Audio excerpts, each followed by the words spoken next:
Good afternoon to all of you who are joining us from the West Coast, and a very good evening to our friends who are tuning in from the East Coast and elsewhere in the world. My name is Mary Anne Trasciatti. I'm the Executive Director and co-founder of the Italian American Museum of Los Angeles. On March 25th, 1911, a fire broke out on the 8th floor of the Asch Building in New York's Greenwich Village. The top 3 floors housed the Triangle Waste Company, a factory where approximately 500 workers, mostly young Italian and Jewish immigrants, women and girls, labored to produce fashionable cotton blouses known as waists. The fire killed 146 people in a mere 15 minutes. It would also pierce the consciousness of citizens everywhere. The tragedy of the fire and the resulting movements for change were pivotal, in shaping workers' rights and unions. The book we are discussing today, Talking to the Girls, Intimate and Political Essays on the Triangle Fire, brings together stories from writers, artists, activists, scholars, and family members of the Triangle workers. 111 years after the incident, Talking to the Girls articulates a story of contemporary global relevance and stands as an act of collective testimony, a written memorial to the victims of the Triangle Fire. Before I introduce our guests, I'd like to remind viewers that we will be taking questions later in the program. And I'd also like to acknowledge the various individuals and entities who made this exhibition and program possible, including California Humanities, the California Arts Council, Getty Foundation, the Christian Girola Trust, Councilmember Kevin De Leon, the Istituto Italiano di Cultura Los Angeles, Diallo Sandoval family, El Pueblo de Los Angeles Historical Monument, and Senators Maria Elena Durazo and Anthony Portantino. And now moving on to our guests this afternoon. Edvige Giunta, who's the editor of the book, is a professor of English at New Jersey City University. She's the author of Writing with an Accent, Contemporary Italian-American Women Authors, and co-editor of 5 anthologies, including The Milk of Almonds and Embroidered Stories. Born in Sicily, Edvige first became interested in the Triangle Fire as a young activist. She trained scores of students in the art of memoir and created the first course devoted to the Triangle Fire. We're also joined by Mary Anne Trasciatti, who is also the editor of the book. She's the president of the Remember the Triangle Fire Coalition, as well as a daughter and granddaughter of garment workers. She has devoted the past 12 years of her life to ensuring the creation of a Triangle Fire Memorial. She is a professor of rhetoric and director of labor studies program at Hofstra University on Long Island. She is co-editor of the forthcoming Where Are the Workers? Labor Stories at Museums and Historic Sites. Rachele Lanzillotto is an author, poet, performance artist, actor, director, songwriter, activist, and podcaster. Her book, L is for Lion, an Italian Bronx Butch freedom memoir, was published by State University of New York Press. Her double flip book of poetry and prose, Hard Candy, Caregiving, Mourning, and Stage Light, and Pitch Roll Ya, was published by Guernica Editions in 2018. And finally, Laura E. Roberto is a professor in the Department of Arts and Cultural Studies at Berkeley City College. She has published widely on Italian and Italian-American film, material culture, and cultural theories of diaspora and transnational migration. Thank you, ladies, for joining us. Thank you so much for having us here tonight. It's very meaningful. It has been a very intense week. The book was released on Tuesday, March 22nd, and we had our first book launch on the 21st, and there's been something every day. So what a wonderful way to end the week. And of course, this is also the week of the commemoration. So Annie Lanzillotto, one of our wonderful contributors and great friend and Triangle activist, had a wonderful idea to dedicate each of the Talking to the Girls events to the memory of triangle workers who died in the fire. So thank you, Annie, for proposing such a meaningful act of remembrance. It makes these events even more special. I would like to dedicate this event to the memory of Giovanna Jenny Sterlino. She was born in Alcamo in Sicily, and in 1911, she lived on 315 Bowery. That's where over the last several years, the writer Joanna Claps Herman, a devotee of writing about needlework, has chalked Giovanna's name for many years. Chalk is a memory project created by Ruth Sergo, and it has become a ritualistic practice of the Triangle community, whether alone or in groups, sometimes with our children, sometimes with our students, with friends. We chalk the name of Triangle workers who died in the fire at their home addresses. And this is a practice that extended well beyond the topography of Triangle. So my dear friend Joanna has been chalking Giovanna Jenny Stellino, a Triangle girl, who happens to be from my native island, Sicily. Stellino, from Stella, star. Her little stars are still shining, Joanna says. And then she says, I used to wonder whether I should have been chalking someone from Basilicata. But Giovanna Stellino is my Triangle girl. And I understand, as it happens, I, who am Sicilian, hold dear a Triangle girl who is from Basilicata, Joanna's region. How perfect, we agree. My friend from Basilicata who chalks a girl from Sicily, and I, a Sicilian, who chalks a girl from Basilicata. Triangle sisterhood is deeply interwoven acts of remembrance. Memory work is never solitary. We remember together. And when we are alone, then we remember with the dead. We talk to the dead. As Italian American women, we claim and embrace the memory and the legacy of the Triangle fire. And we are so grateful to the museum, Italian American Museum of Los Angeles, for hosting us. But how meaningful to do so in conjunction with this remarkable exhibit about needlework in the Italian diaspora. Needlework is intimately connected to women's lives. Needlework is at the heart of Triangle. As Marianna said, these women, these girls, they made shirtwaists. The original name of the factory was Triangle Waist Company. And the shirtwaist was a new fashionable item of clothing that revolutionized fashion because it celebrated the ideas of women's autonomy and freedom. So no longer women were wearing those cumbersome dresses that impeded their movements. The shirtwaist worn with a skirt above the ankle freed women to walk from place to place. They didn't wear those dresses that slowed them down. But the shirtwaist also held captive the Triangle women and girls who wore them because they were 20th century girls, working girls, hungry to live. The Shirtwaist factory was a place of fashion and the place of exploitation and ultimately death. And the fashion kills is a truth that still applies today. So much has been written and continues to be written about Triangle, countless newspaper accounts, both soon after the fire and every year now, especially more recently over the last couple of decades during the week of the commemoration. It has been written in works of poetry, song, plays, fiction, and very important works of historical and socioeconomic analysis. And let me just mention two that have been, of course, very important and without which we would have not been able to do a lot of the work that those of us who study Triangle Fire and teach Triangle Fire do. Leon Stein's The Triangle Fire, 1962 book, so that was based on survivors' accounts. Stein interviewed the survivors of the Triangle Fire and so collected this very, very important account.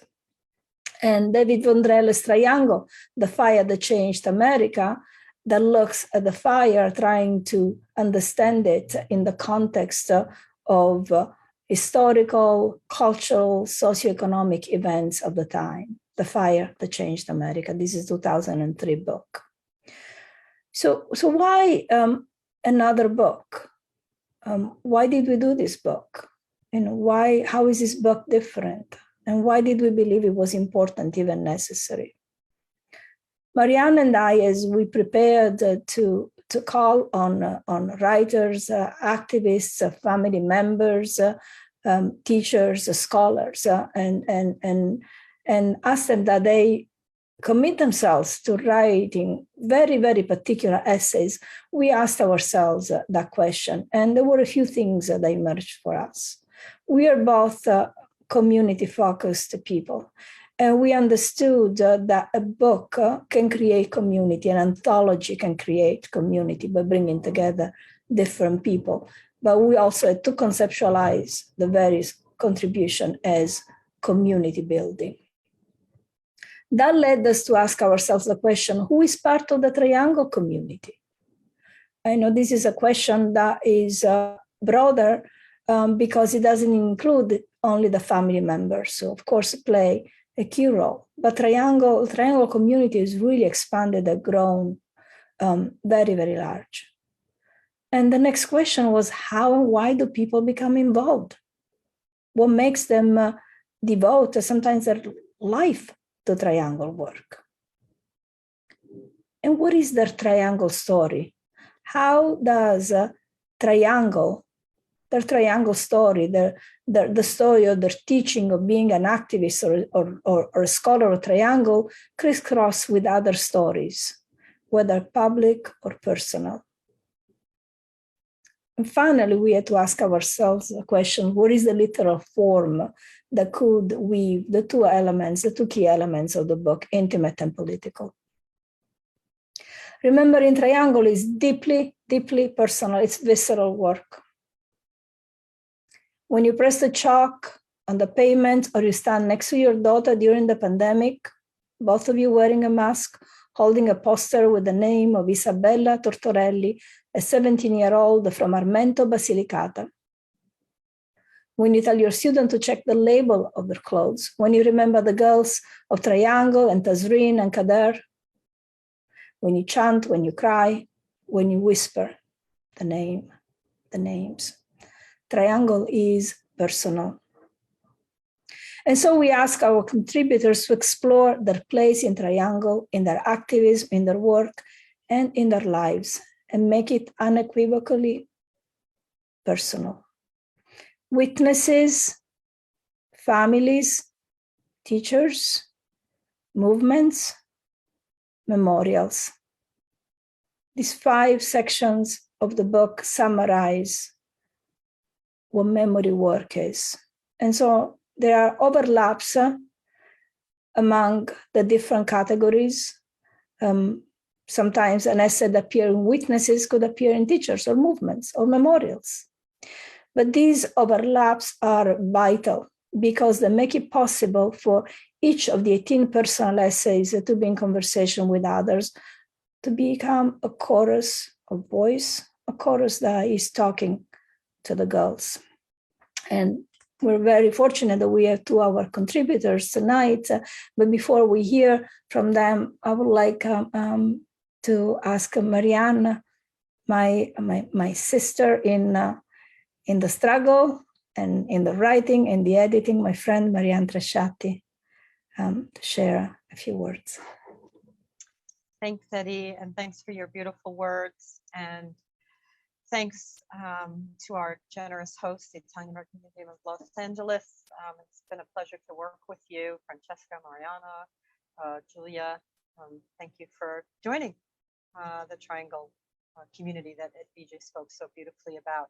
I would like to, my dedication for this event, and I love that idea, Annie, thank you so much for proposing it. That's part of what makes the Triangle memory work so powerful, I think, is that it's never abstract, right? It's always about actual flesh and blood, named human beings. And I think that we need to always keep it that way. And so I'd like to dedicate this evening to Israel Rosen.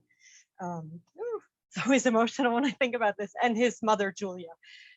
Israel was 17 when he died in the fire. He was in the US for 3 years. His mother, Julia, was 35. And she had been in the US for 4 years. They emigrated here from Russia. They lived at 78 Clinton Street, and their bodies were identified by Israel's sister and Julia's daughter, Esther. And the reason that I feel so powerfully, other than that they should not have gone to work and not come home that day, is that for the centennial of the Triangle Fire, my then 17-year-old son, Samuel David Kaslowitz, and I carried the shirtwaist for Julia and Israel.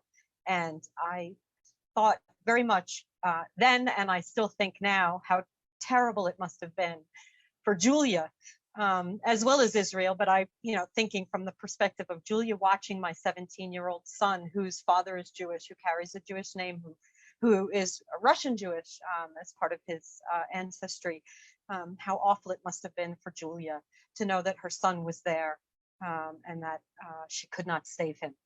And so, as is the most beautiful saying in the Jewish tradition, may their memories be a blessing.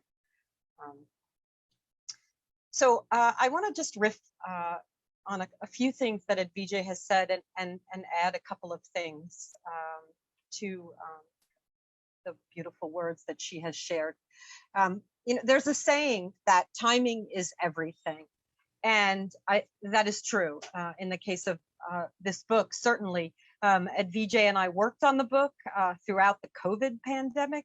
And it was in many ways, for me, and I think that Edvige would agree, it was medicine during a really terrible time.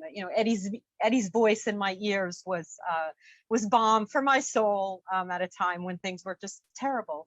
So the timing of working on this book was actually really fortunate in a really unfortunate way, and powerful. And the release of the book, as Edvige said, was timed to coincide with the anniversary of the Triangle Fire. The book was released on March 22nd, and that timing was indeed perfect. People pay attention to Triangle in March, particularly the third week in March, the third and fourth weeks of March. They pay attention because it's Women's History Month, and they pay attention because it is the anniversary of the fire.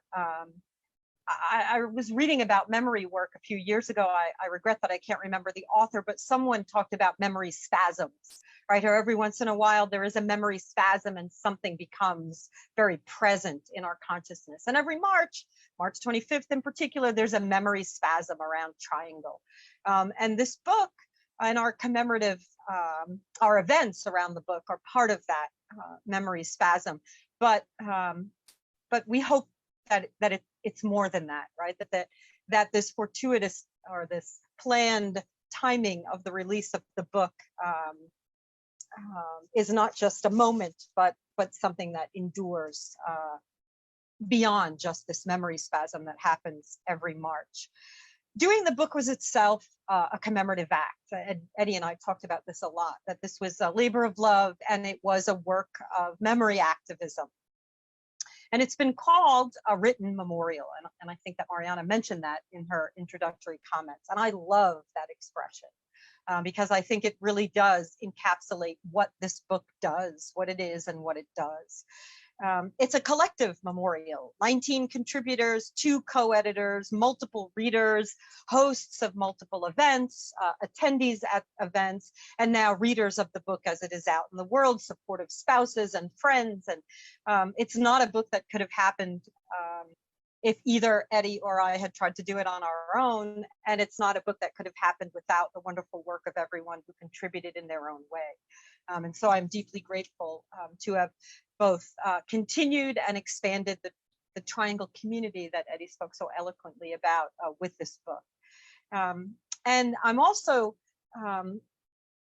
really struck by how this act of commemoration, this memorial, talking to the girls, is complements another memorial to the Triangle workers that is presently in the works. And this is not a memorial that will consist of words on a page, although words will be essential to this memorial. It will tell the names of everyone who died in the fire. It will give their ages. It will tell the story of Triangle. It will provide testimony from eyewitnesses, but not in paper, but in steel and in stone glass, not in published form that you can hold in your hands, but on the building where the fire happened, on the Brown building. It is the Triangle Fire Memorial that we have been planning and working on for over 12 years, and that we are determined to dedicate on March 25th, 2023. It is a collective act of commemoration. It's designed by a team, Richard Junyu, who is one of our contributors and who writes beautifully the closing essay of the book about this memorial, particularly the collective ribbon. It is constructed and engineered by a team. It is the money for the memorial is being raised by a team. The momentum for the memorial is being carried forward by a team. So like this book, it is something that could not happen through the efforts of one person alone. It really does take a village, and a village is producing this memorial. And so I think it's really important. I think the book does something fantastic. And I think that all of the events, the week of March 25th, do something fantastic. I think the plaques on the Brown building that gently speak to people about what happened there did something fantastic. And I think the memorial will add to that. Our goal is for this memorial to make it impossible for anyone to walk past the Brown building and not stop and look and think and reflect and walk away unchanged. As it is now, you can walk past the Brown building and not know that something has happened there. I have been standing there on the corner when people have said to me, "Hey, I'm looking for that building where the Triangle fire happened. Can you point me in the right direction?" And I point up and say, "This is it." And they say, "Wow, I had no idea." And so the plaques, while they're important, they blend so seamlessly into the architectural style, the neo-Renaissance style of the building, that they don't actually call out in the way that we would very much like them to. So this memorial will call out. It will say to people, "Hey, something really important happened here 112, 122, 152, 200 years ago, and you should know about it. And knowing about it, you should do something to make sure that this never happens again." And so I'm really honored and proud to be part of both Talking to the Girls and the Triangle Fire Memorial. And I'm so happy to share them with you. And I look forward to sharing the memorial with you when it is up and on the building. And so here's to the memory activists of Triangle. It's the work that we all do is extraordinary and lifts us all up. And I am so honored to be doing it with you all here tonight. So thank you very much. And now I'd like to bring in the author of the essay that opens the book and an impassioned activist around Triangle. Her heart and soul is in this, and it is to the benefit of all of us. Annie Lanzillotto. Thanks, Mary Anne. So today I invoke Gaetana Midolo, who was 16. She was a seamstress in the Triangle waste factory. And she's from Sicily, from a mountain town called Noto. Her mother's name was Concettina and her father's name was Antonio. And on her death certificate, it says 3 words: asphyxiation, smoke, charred. I'm going to show you where she was from. This is a map of Sicily that I drew. And this is where Gaetana was from. She was the only seamstress that I know of from the eastern seaboard of Sicily. It's noticeably empty of immigrants. I'd like to look more into this, but I suspect that the earthquake in Messina in 1908 might have had something to do with that. There's 26 Sicilian girls on this map. Jenny Stellino, who Edvige mentioned, is here. Giovanna Stellino, and one elevator operator well, there were two elevator operators I'll just mention. Gaspari Motilaro from Sicily, from Villa Francasicula. And as of today, not only do they hold his memory dear in Villa Francasicula, but they're hosting Ukrainian families. And the mayor, Mayor Balsamo, he's got some consciousness, very inspiring to me. And the other elevator operator, together they saved, an equal number of girls and young men who died, 150. 150 they saved, they say, and 146 did not come out alive. Joe Zito from the province of Salerno, from the province of Salerno, the town of Serre in Naples, around Naples. And this is the book, we haven't held it up yet. A book, according to my grandmother, would be a static thing. So I don't think of this as a book or a static thing. I think of it as a call to action. A call to action to remember these girls and these girls. So there's two sets of girls, and then there's all the people inside. But the two sets of girls are all teenagers. These girls holding the shirtwaist kites are alive. They're living in New York. And the call to action is for them in memory of these girls. And I'm just going to give you a close-up. And since we're in conjunction with the needlework exhibit, I'm going to show you some needlework. And I'm going to ask the question, what kind of people were these seamstresses? So my grandmother was a seamstress, Rose, from Acquaviva dell'Elefante, Rosa Marsico, and she was a finisher. And this is her doll, Angelina. And I'm going to give you a close-up of the scolatura, because look at this scalloped brassiere Angelina's going to show off. This is the kind of people the seamstresses were, that they made all these stitches. I can't do this. Look at those leggings, look. And I'm going to show you one other piece from my aunt who's 98, Giuseppina in Acquaviva dell'Elefante. She gave this to me, and then she proceeded to tell me how to do it. And she pointed and she just kept saying, aggiungi, aggiungi, aggiungi, as if I could understand and go home and do it. What kind of people were these seamstresses that you can't tell the back from the front? It's like a magic trick. It's equally flawless. As a writer, I can tell you my work is not flawless like that. I do my best with syllables. The first sentence I want to tell you, back to this map, is that my map of Sicily is wounded. And when I think that this little triangle of earth did not hold up beneath these girls, that they had to leave. And then they went to the village in New York, and they got jobs in this beautiful state-of-the-art building, which must have been a miracle to them. Imagine Gaetana coming from Noto, from this mountain town, and then seeing this building 10 stories tall, solid. It's a solid building on Washington and Green. And in fact, it still stands.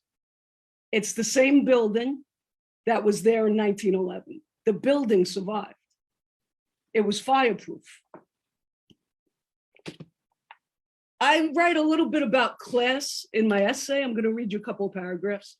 And I write a bit about real estate and a bit about being vulnerable in New York and the relationship between losing my own housing and then beginning to chalk the addresses of where these girls lived and looking at the real estate and thinking about their lives. And Gaetana, I should say, she lived in the West Village on Commerce Street on the corner of Barrow. And she was able to walk to work, through the West Village. And Washington Square Park was as packed that day as any Saturday. And I imagine they were all really ready to get out of work, happy to get their pay, looking forward to their time off. because it wasn't a 12-hour day, it was a half day, so they got out at 4:45, 5 o'clock. And I imagine that they were very happy at 4:45 before the fire broke out. And I like to also mark that moment, not to just think of those words on the death certificate, which are a call to action. I'm also going to begin with a few lines of a plaque that's in Licata, Sicily, which marks the house of Clotilde Terranova. And the English translation of the plaque is this: "They left their land with little money in their pockets, but a suitcase full of hopes and dreams. This space is dedicated to them and to all the women who have fought with tenacity to better the world. Because memory is a warning to the present." Well, that's an amazing phrase. In Triangle, what I experience as an artist is that the New Yorkers that it gathers at those meetings, obviously it's an international movement. So I should say in Sicily too, I met at the activists who mark the birthplaces in Toponomastica Femminile. And equally, as that phrase says, these are people who fight with tenacity to better the world. And you could see that in this room, and you could see it in the call to action to build the memorial. And it's easy to be part of that. Just go to rememberthetrianglefire.org and become part of the movement and give to help the memorial be built. Because we have to write history. If geography is destiny, as Napoleon reportedly said, then in New York City, real estate is destiny. The Asch Building at 23 to 29 Washington Place was erected between 1900 and 1901. It's 100 feet wide and about 90 feet deep up Green Street, 10 stories high, and it was fireproof for its day. This wasn't a tenement factory. This was a beautiful skyscraper of its day. The building survived, and the granite and limestone held the fire like a pizza oven.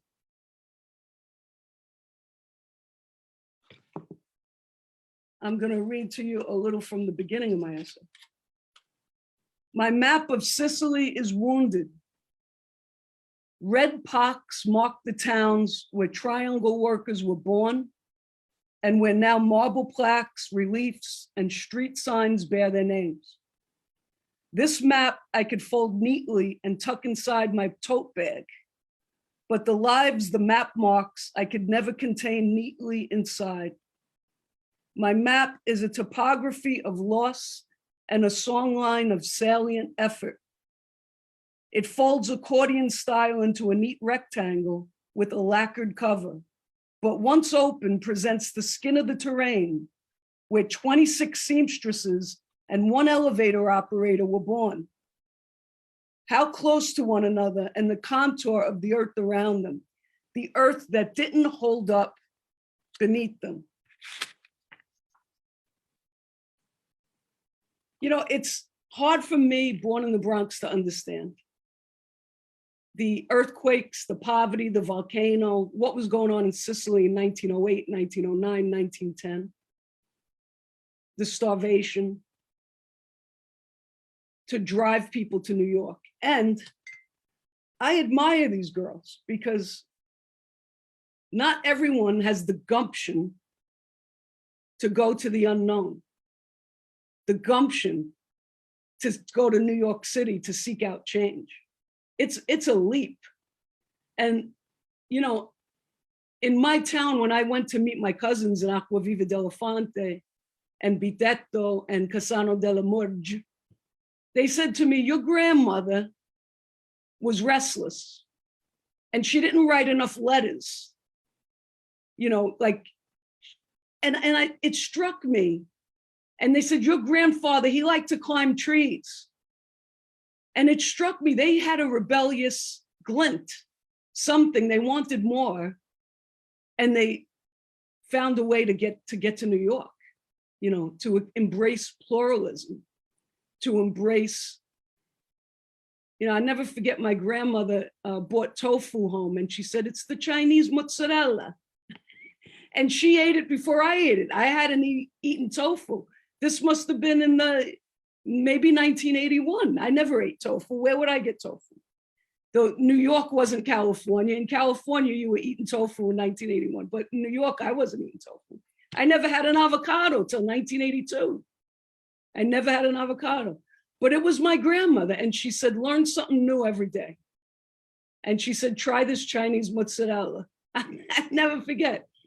This was her spirit. And, you know, I think there's a new on New York for a reason, because they came here and constantly created something new. I'm, you know, stupefacente. I'm marveled at it, you know, at who they were. This is needlework from my mother. And, you know, the amazing thing about it is it breathes. When I try to make any needlepoint, it's very tight, but this stretches like a pizza dough. Look at the elasticity. And when you wear it, it breathes, it has a life to it. And that's a relaxed hand. I mean, that's an artistry of the hand. So I guess I'll close there and just say, Grandma and Gaetano Midolo, this is a call to action. We're never going to forget the sacrificial class of people that continues to die today. And in New York, we're not forgetting. And we're affecting the topography of the city to become a placeholder of memory and to elevate the consciousness of everyone who walks by that corner. And that's who those girls were. They came with tenacity to better the world. And that's the call to action. I'm going to bring in our good friend, Laura Roberto. Here she is. Hey, thank you. Thank you, Annie, for having us starting off the book so wonderfully and with such amazing energy. I was thinking about your call to dedicate our talks today. And when I think about the victims of the Triangle Fire, there's so many names that always just kind of pop off when I look at the list of names, they always just kind of are highlighted for me for personal reasons of names that are associated with people I know in my family and life. And yet today, when I was thinking about it, I was really struck by one of the victims who was only recently identified in 2011, and her name was Fanny Rosen. Her real name was Faiga Reznek, and she was from Kiev, Ukraine. And she'd only been in the United States for about 6 months.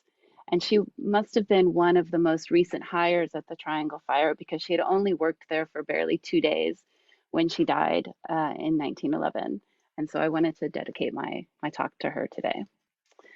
I also just wanted to say that I'm really happy and really quite honored to be part of this book. It's been an amazing experience. The entire development of the book, it's unlike anything I've ever been a part of. Certainly as far as writing goes, my kind of comfort zone in writing is academic writing with lots of footnotes in it.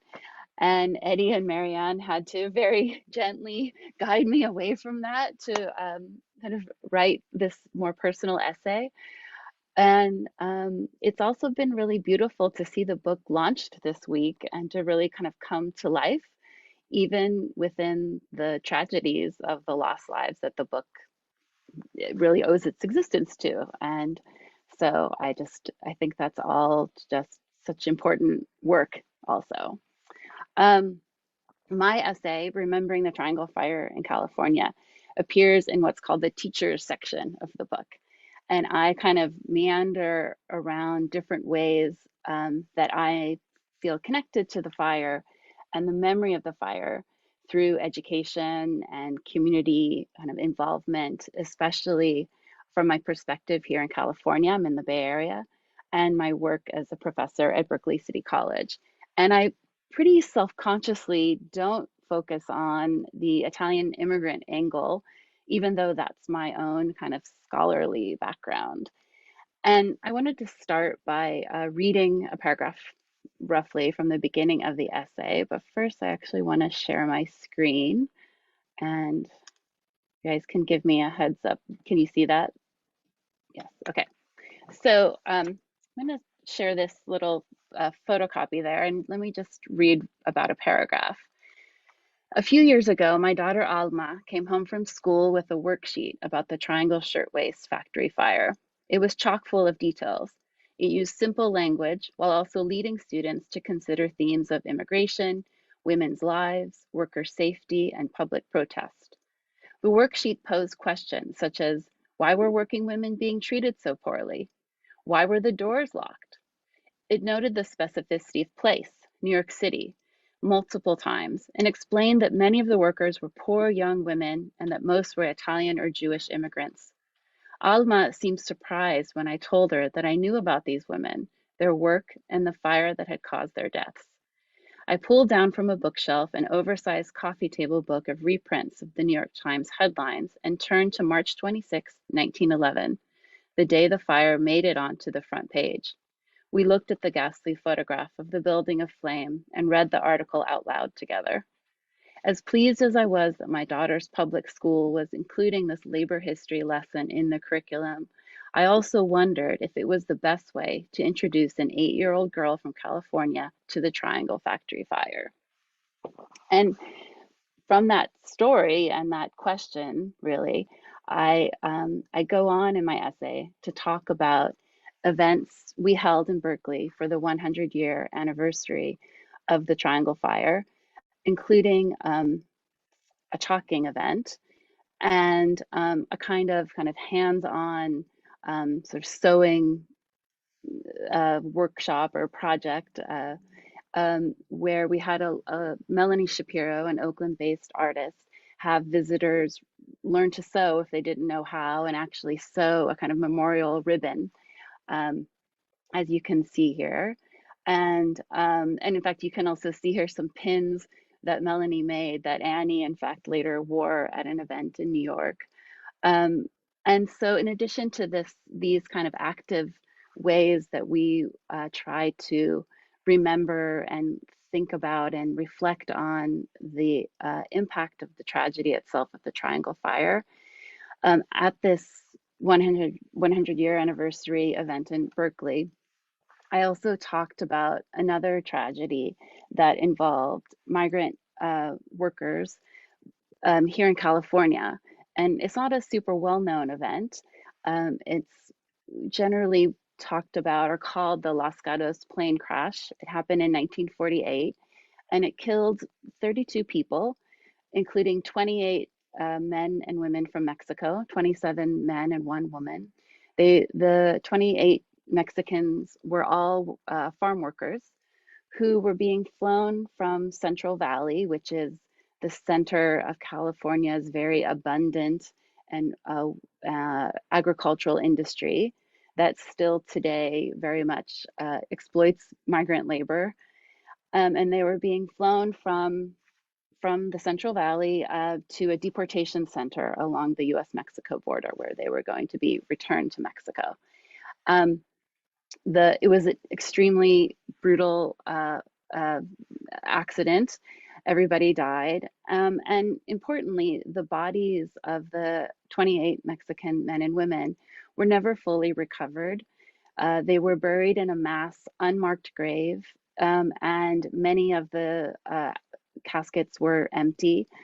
And authorities in the US did next to nothing to try to connect with the victims' families back in Mexico. And yet there has been really since the early days of the event, different kind of work that sort of activated change through memory and through kind of what I like to think of as kind of culture work. The most famous is probably the work of Woody Guthrie, a very well-known song called Deportees or Los Gatos Plane Wreck that's been sung by so many musicians through the years. And then to more recent work by, and really intense work by a writer, an activist and a professor, Tim Hernandez, who with great effort has identified the victims of the plane crash, connected back to many of their families back in Mexico, and importantly spearheaded a fundraiser to get a large tombstone with all of the names of the victims placed at their grave in the Central Valley in California. So in my essay, I write about how these kinds of tragedies, and specifically the Los Gatos tragedy and the Triangle Fire, about migrant workers, kind of speak to each other and speak to me.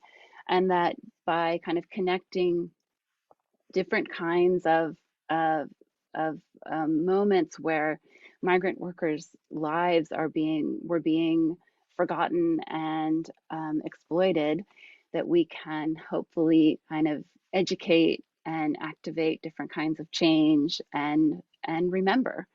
And so I'll leave it there. That's a very nutshell version of my essay. Thank you.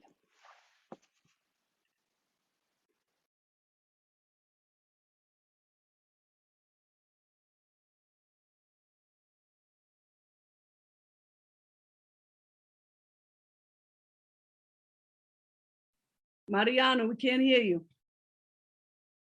You're muted, yeah. Oh, boy. Well, sorry, ladies. I got a little bit teary-eyed there, so I thought it was best to go off camera for a moment. But first of all, thank you so much for contributing this wealth of knowledge to our program and for all the work that you do. You are truly just, amazing to know and to work with. So I'd like to kind of go to our first question from the audience, which is, where can you buy the book? Well, actually, we are. If you go to, I'll post it after on Facebook. But if you go to NYU Press, you type NYU Press Talking to the Girls, and you can use the discount code Triangle25 to get a discount. So go directly to the press, support the press. Very good. Very good. And the next question involves the memorial. So the question is, when will the memorial be completed and how can people help? Is there a link to donate? So the memorial will be completed in March of 2023, and soon after it's created, it will be installed on the building. It's a simple, very powerful but spare design. So the installation, we do not think will take very long. So our goal is to have it completed in late April, early March, and installed on the building in time for the 112th commemoration anniversary of the fire, March 25th, 2023. So that will be a really big event. I'm sure it will be live streamed so you can participate from the West Coast as well as the East, but we will be putting out a call if you'd like, similar to what Laura writes about in her essay for the centennial. If you would like to organize events in California or anywhere and contribute to the program in whatever way works for you, we welcome and will be kind of amping up efforts to encourage people to do that. You can go to www.rememberthetrianglefire.org and you can see images of the memorial. You can also make a contribution to the memorial. We are a registered 501c3, so all contributions are tax deductible. And we encourage you to give whatever you can. We have some major donors from the state, labor unions, other organizations, but every person's contribution is warmly welcomed and will be acknowledged by name. So www.rememberthetrianglefire.org to make a contribution, and just stay tuned for an announcement about activities for the dedication. Wonderful, wonderful. And then we have one more question, which is, the Triangle Fire is an American story, a tragedy. Yet women and girls are still being exploited around the world, working in fast fashion especially. How can we connect the triangle, how can we connect the personal stories of the Triangle Fire with the stories of contemporary women? Well, we actually have, this was very, very important to us. And even the work of the Remember the Triangle Fire Coalition is really very much focused on keeping the Triangle Fire not just as an event of the past. And when we're working on this book, we knew we didn't want to just present this as something that happened in the past and it's over. So the book opens with, after our introduction, with Annie's beautiful essay, and she brings us to Italy and these commemorative acts in Italy. But we end with an essay which is based on an interview that Mary Anne and I with the activist, but Bangladeshi activist Kalpana actor.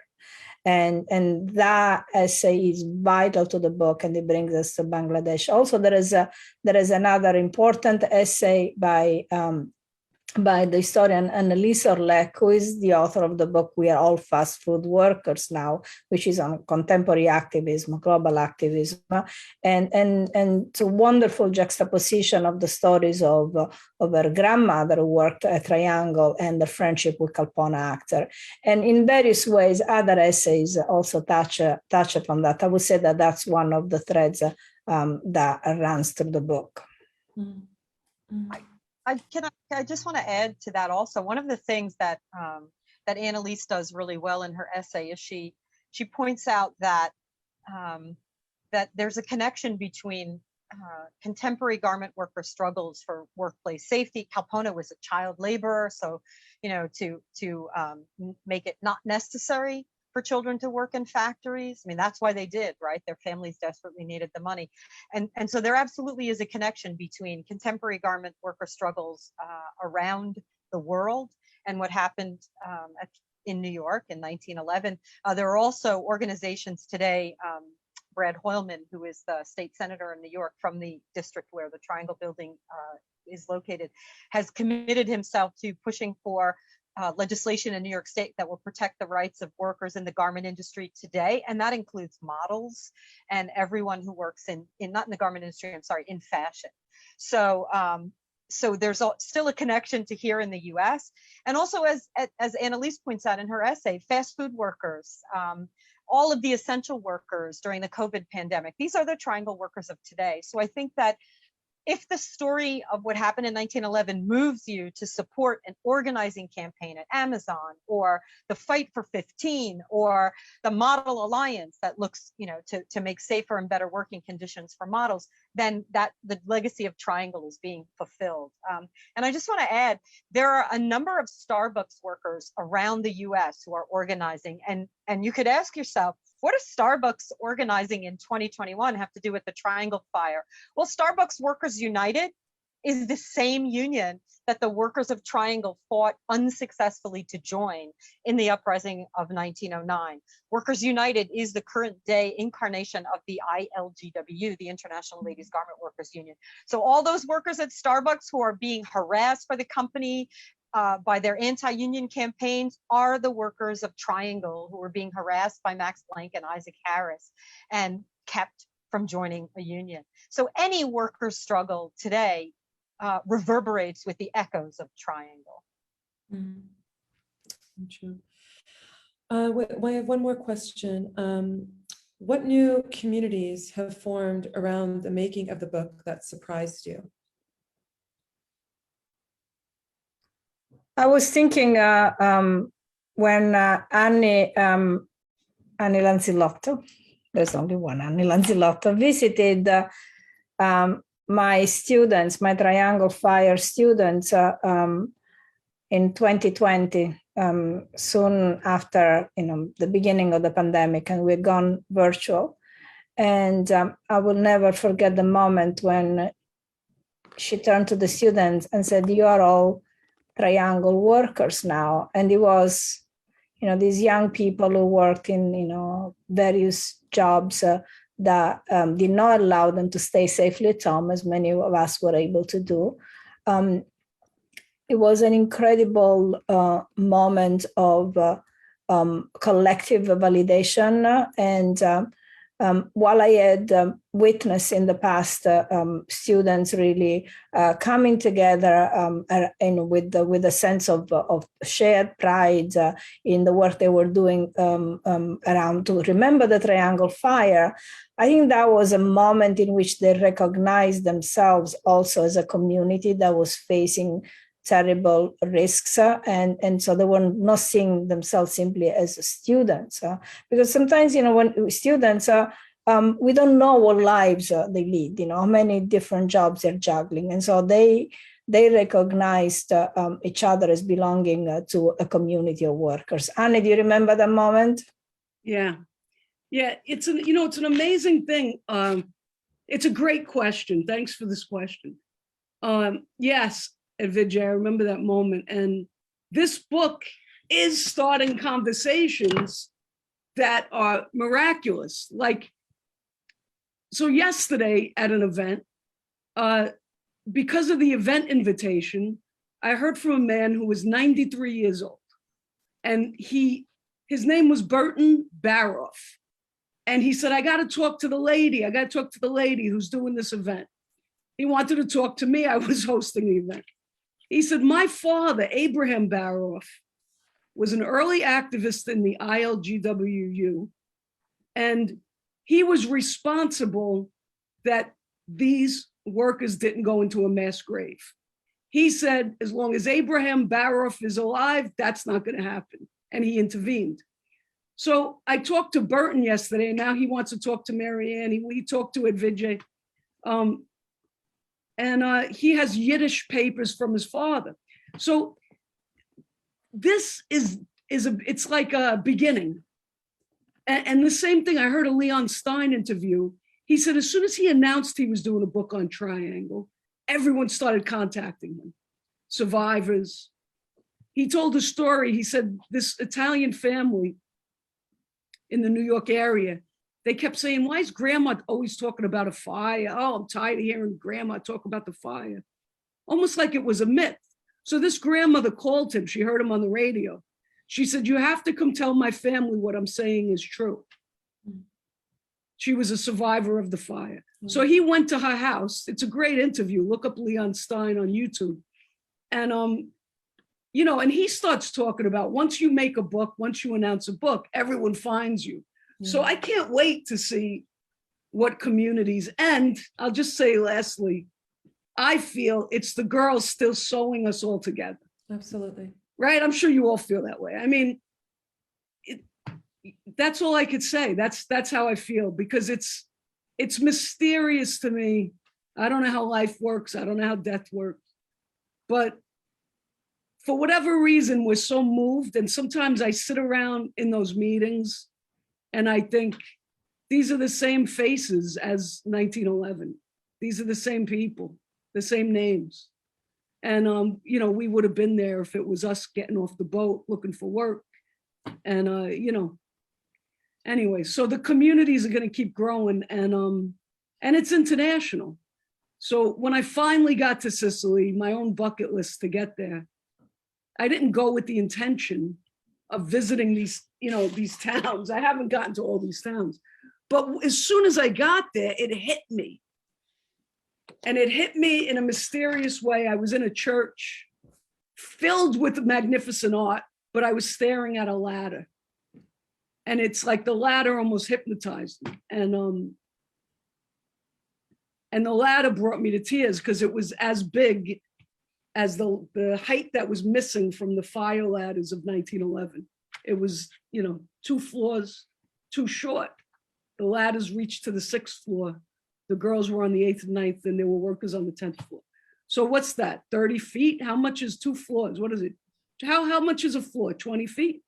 So let's say 40 feet, 60 feet. That's all that was missing for them to be rescued. You know, the water went up there. The water got up there, but the ladders did not. So anyway, I was in this hill town, Enna, where Giuseppina Camerata was from. She was 14 or 15. And there was a handmade ladder made of a tree. And I thought of all this technology, all this, you know, they're building, and even in 1911, buildings, water, the firemen were there immediately. They were there immediately. What? Within seconds, within minutes. With all the technology, look at this ladder made out of a tree in Enna that would have, you know, given the extra 40 feet. Anyway, so it's mysterious. Great question. And I can't wait to see who comes, you know, who this book brings together.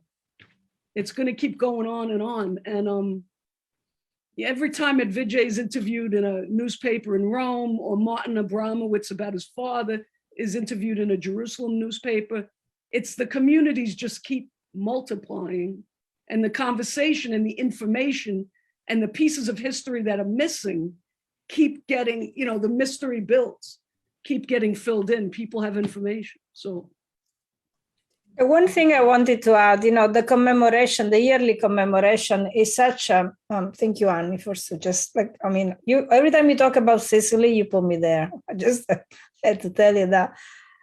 And every time we, you know, we gather at the site for the commemoration, it was an incredible moment. We haven't done it now in 2 years, right?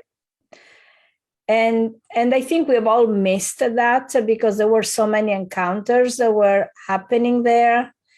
And I think maybe one of the things has happened, you know, with having these events this week with a lot of with participation of many people, the people are having, you know, a gathering point. The great niece of Jetta Goldstein got in touch with me. She just ordered the book, and then we went back and forth, and we found a picture of her with one of my students from 2017, and we remember that she remembered that she'd approached my student and asked, "Will you carry the shirtwaist because of my great aunt because it's too heavy?"